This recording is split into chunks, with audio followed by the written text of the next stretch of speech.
Hey everybody, it's Jeff from San Diego Seed Company. Welcome back to the channel. Welcome back to this brand new garden space where today we're going to talk about what to plant. We've already covered how to build the boxes, how to fill the boxes, so go back and check out those videos if you are new to making garden space. But if you watch them, now is the fun part. We're going to talk about what to plant. This video is going to be in two parts. First we're going to talk about veggies, then we're going to switch and John is going to talk about fruit trees. So stay tuned. Okay, first things first, very obvious but often overlooked.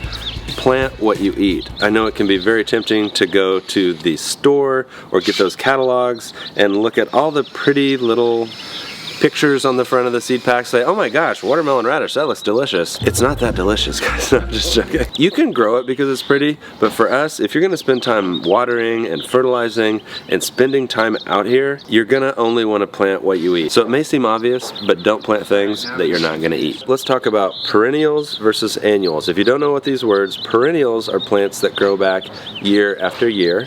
Annuals are things that only grow one time, they put their seed out, and then they die. So why does that matter for gardening? If you're going to plant something that is actually a perennial and you didn't know it, you're kind of stuck with that wherever you put it. Lots of herbs are perennials. Another thing I can think of is artichokes are perennials. You can actually perennialize a lot of things like peppers, even tomatoes. We don't always suggest doing it. You can try it just for fun, but if you have a plant that you know you want to grow year after year, just make sure that's in a space that you want it to be year after year. If you're going to ask me, I would say put those perennials outside of the garden bed in a permanent place with one little irrigation head on it, and I would reserve your garden bed for those seasonal veggies, the annuals that are going to come out every season. The next thing is know what plants you're planting where in terms of sun exposure. We all know when you're planting a garden in the northern hemisphere, you're going to want to have southern exposure because the sun is in the southern half of the sky.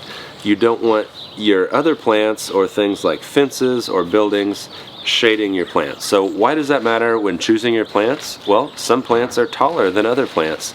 So when you're planting out your garden, before you plant your seeds or put in your transplants, make sure the taller things are on the north side and the shorter things are on the south side. Now this is graduating from 101 to maybe a 201 course, but sometimes you can actually use shading in your favor. So let's think of a specific example.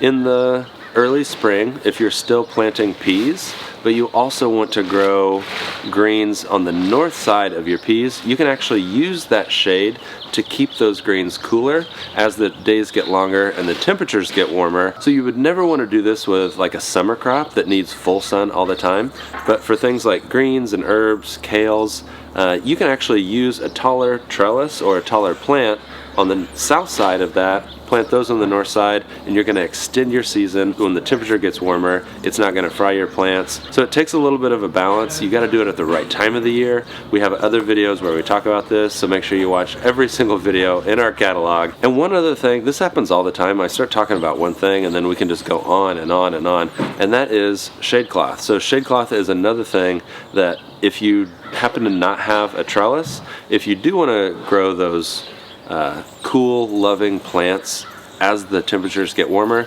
shade cloth will do the same trick as a pea trellis would. Okay, the next thing to consider is square foot gardening versus row crops. At San Diego Seed Company, we don't do square foot gardening, we do row crops, mainly because we are planting in ground. Not to say you couldn't do it in ground. We do soaker hose along our entire row or drip. So if you're doing square foot gardening, I recommend choosing irrigation that's going to soak the entire soil bed. But if you're doing row crop, choose an irrigation like a tube that's only going to put water exactly where those row crops need it. Okay, the next thing to figure out when you're choosing what plants to plant, that is the final size of the plant.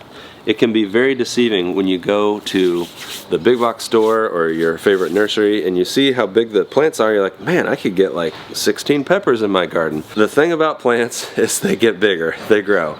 So always look at the final spacing that a plant needs and also its height, how wide it gets. A lot of seed packs will have all this information. In a bed like this, depending on how big and robust you want each plant to get, you could probably only put 6 squash in here, maybe 8 squash. That's to get them really big. If you wanted to get them tighter, you could plant more. But the point is, if you're planting small plants, you can plant a lot of them. If you're planting big plants, you can't plant so many. So if we go back to our first point, and that is plant what you eat, if you eat a lot of squash, dedicate a lot of space to squash. If you eat a lot of tomatoes, etc., etc., you get where I'm going with this, but don't assume that you can plant everything. You've got to make some hard decisions based on the size of those plants. All right, so everything we've been talking about so far has been raised beds, specifically raised bed gardening, but if you've got the space for it, maybe we can talk about fruit trees as well. So we're going to talk about a few points to consider when talking about fruit trees, and this can also apply to things like raspberry bushes, for example, and even is going to affect some of your in-ground gardening as well. So let's hop into it. First thing to consider is sun.